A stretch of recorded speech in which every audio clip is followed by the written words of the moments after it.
ਹੈਗੀ ਕਿ ਅਸਾਈਲਮ ਵਾਲਿਆਂ ਦੀ, ਗ੍ਰੀਨ ਕਾਰਡ ਐਪਲੀਕੇਸ਼ਨਾਂ ਦੀ, ਸਾਰਿਆਂ ਦੀਆਂ ਫੀਸਾਂ ਇਹਨਾਂ ਨੇ ਵਧਾਤੀਆਂ ਇਸ ਬਿੱਲ ਦੇ ਥੱਲੇ। ਹੁਣ ਬਿੱਲ ਦਾ ਭੁਗਤਾਨ ਵੀ ਤਾਂ ਕਰਨਾ ਨਾ। ਬਿਲਕੁਲ। ਮਿਨੀਮਮ ਕਹਿੰਦੇ $100 ਤੋਂ ਲੈ ਕੇ $1000 ਤੱਕ ਜਿਹੜੀ ਫੀਸ ਜਿਹੜੀ ਅਸਾਈਲਮ ਐਪਲੀਕੈਂਟ ਦੀ ਜਿਹੜੀ ਵੱਧ ਸਕਦੀ ਆ। ਜਿਹਨਾਂ ਦੀ ਐਪਲੀਕੇਸ਼ਨਾਂ ਪੈਂਡਿੰਗ ਹੈਗੀਆਂ ਪਰ ਈਅਰ ਉਹ ਕਹਿੰਦੇ $100 ਤੁਸੀਂ ਮੇਨਟੇਨੈਂਸ ਫੀ ਦੇਣੀ ਆ ਪੈਂਡਿੰਗ ਐਪਲੀਕੇਸ਼ਨ ਦੀ। ਜਿੰਨੇ ਸਾਲ ਤੁਹਾਡਾ ਪੈਂਡਿੰਗ ਰਹੂਗਾ ਉਨੇ ਸਾਲ ਹਰ ਸਾਲ ਦੀ ਤੁਹਾਡੀ $100 ਜਿਹੜੀ ਸਰਕਾਰ ਨੂੰ ਫੀਸ ਜਾਣੀ ਹੈ। 10 ਸਾਲ ਪੈਂਡਿੰਗ ਰਹਿ ਗਿਆ ਤਾਂ $1000 ਹੋ ਗਈ, ਠੀਕ ਹੈ। ਜਿਹੜਾ ਤੁਹਾਡਾ ਇਨੀਸ਼ੀਅਲ ਵਰਕ ਪਰਮਿਟ ਜਿਹੜਾ ਸੀਗਾ, ਪਹਿਲਾਂ ਜਿਹੜੀ ਫੀਸ ਉਹਦੀ ਫ੍ਰੀ ਹੁੰਦੀ ਸੀਗੀ ਆਪਣੀ ਸਰਕਾਰ ਵੱਲੋਂ $0 ਸੀਗੀ, ਉਹ ਚੱਕ ਕੇ ਇਹਨਾਂ ਨੇ ਕਰਤੀ $550। ਲਓ ਜੀ। ਇਹਦਾ ਹੁਣ ਸੁਣਨ ਵਾਲਿਆਂ ਨੂੰ ਤਾਂ ਨਹੀਂ ਕਹਿ ਲਓ ਫਰਕ ਪੈਣਾ, ਪਰ ਤੁਸੀਂ ਦੇਖ ਲਓ ਕਿ $0 ਤੋਂ ਜਿਹੜੀ ਸੀਗੀ ਫੀਸ $550 ਹੋ ਗਈ। ਜਿਹੜੇ ਰਿਨਿਊਅਲ ਐਕਸਟੈਂਸ਼ਨ ਵਗੈਰਾ ਉਹਦੀਆਂ ਵੀ ਫੀਸਾਂ 'ਚ ਵਾਧਾ ਇਹਨਾਂ ਨੇ ਕਰਤਾ। ਪੇਰੋਲ ਜਿਹੜਾ I-131 ਜਿਹੜਾ ਲੈਣਾ ਉਹਦੀ $1000 ਫੀਸ ਇਹਨਾਂ ਨੇ ਕਰਤੀ ਹੈ, ਵਧਾਤੀ ਆ। ਇਨੀਸ਼ੀਅਲ EAD ਜਿਹੜੀ ਪੈਰੋਲ ਵਗੈਰਾ ਦੇ ਨਾਲ ਮਿਲਦੀ ਸੀ ਉਹਦੀ $550 ਕਰਤੀ ਆ। ਜਿਹੜਾ ਜੁਵੀਨਾਈਲ ਵਾਲੇ ਕੇਸ ਸੀਗੇ, ਗਾਰਡੀਅਨਸ਼ਿਪ ਵਾਲੇ ਕੇਸ ਸੀਗੇ, $250 ਉਹਦੀ ਫੀਸ ਕਰਤੀ। ਐਡਜਸਟਮੈਂਟ ਆਫ ਸਟੇਟਸ ਜਿਹੜਾ ਗ੍ਰੀਨ ਕਾਰਡ ਵਗੈਰਾ ਤੁਸੀਂ ਫਾਈਲ ਕਰਦੇ ਉਹਦੀ $1500 ਫੀਸ।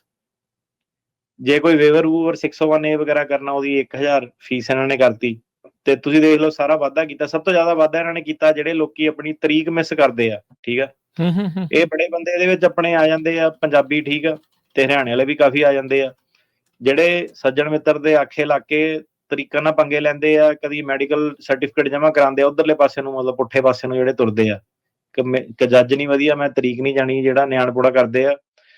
ਉਹਦੀ ਹੁਣ ਜਿਹੜੀ ਉਹ ਕਹਿੰਦੇ ਆ ਕਿ ਇਨ ਐਬਸਟੈਂਸ਼ੀਆ ਜੇ ਰਿਮੂਵਲ ਆਰਡਰ ਇਸ਼ੂ ਹੋ ਗਿਆ, ਉਹਨੂੰ ਦੁਬਾਰਾ ਜੇ ਖੋਲਣਾ ਤੁਸੀਂ ਕੁਝ ਪਿਆ ਤੇ ਉਹਦੀ ਫੀਸ ਇਹਨੇ ਰੱਖੀ ਆ $5000। ਉਹ ਤੁਹਾਡੀ ਠੀਕ।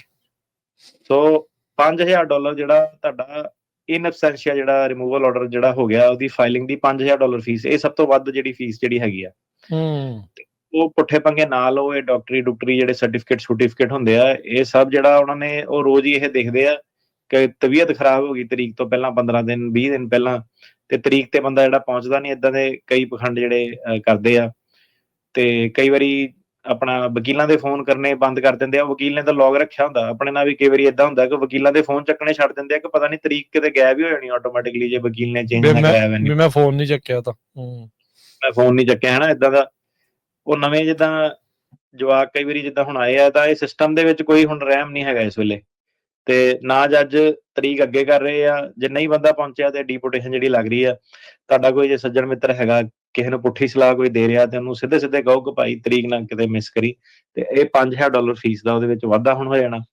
ਅਪੀਲਾਂ ਦੀ ਫੀਸ ਜਿਹੜੀ ਸੀਗੀ ਜਿੱਦਾਂ BIA ਦੀ $110 ਸੀਗੀ, ਉਹ $900 ਕਰਤੀ ਆ, ਠੀਕ ਹੈ ਕਿ ਨਹੀਂ।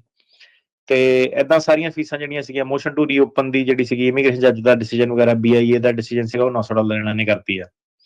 ਤੇ ਸਾਰੀਆਂ ਫੀਸਾਂ ਦੇ ਵਿੱਚ ਜਿਹੜਾ ਵਾਧਾ ਇਹਨਾਂ ਨੇ ਕਰਤਾ। ਇੱਕ ਇਹ ਸੀਗਾ ਕਿ ਜਿਹੜੇ ਲੋਕਾਂ ਦੀ ਅਰੈਸਟ ਹੋ ਗਈ ਪੋਰਟ ਆਫ ਐਂਟਰੀ ਦੇ ਵਿੱਚ, ਉਹਦੀ ਫੀਸ ਵਧਾਉਣ ਜਾ ਰਿਹਾ $5000। ਜਿਹੜੇ ਬਾਰਡਰ ਟੱਪ ਕੇ ਆਉਂਦੇ ਆ ਉਹਨਾਂ ਨੂੰ ਫੜਿਆ, ਉਹਨਾਂ ਦੇ $5000 ਇਹ ਬਿੱਲ ਦੇ ਵਿੱਚ ਲਿਖਿਆ ਹੋਇਆ।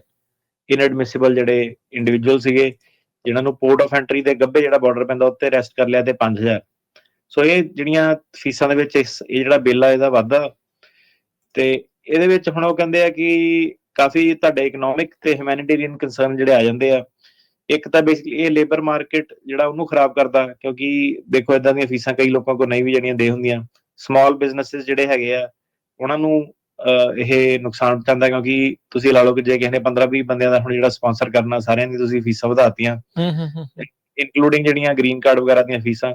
ਉਹ ਇੱਕ ਇੰਪਲੋਇਰ ਨੂੰ ਜਿਹੜਾ ਉਹਦਾ ਬਿੱਲ ਜਿਹੜਾ ਚੱਕਣਾ ਪੈਂਦਾ, ਠੀਕ ਹੈ। ਇੰਪਲੋਇਮੈਂਟ ਇਮੀਗ੍ਰੇਸ਼ਨ ਜਿਹੜਾ ਸਿਰਫ ਇੰਪਲੋਇਰ ਹੁੰਦਾ ਉਹ ਫੀਸਾਂ ਭਰ ਸਕਦਾ ਹੁੰਦਾ ਕਈ ਲੈਵਲ ਤੇ ਬੰਦਾ ਖੁਦ ਆਪਣੀ ਫੀਸ ਨਹੀਂ ਦੇ ਸਕਦਾ ਹੁੰਦਾ।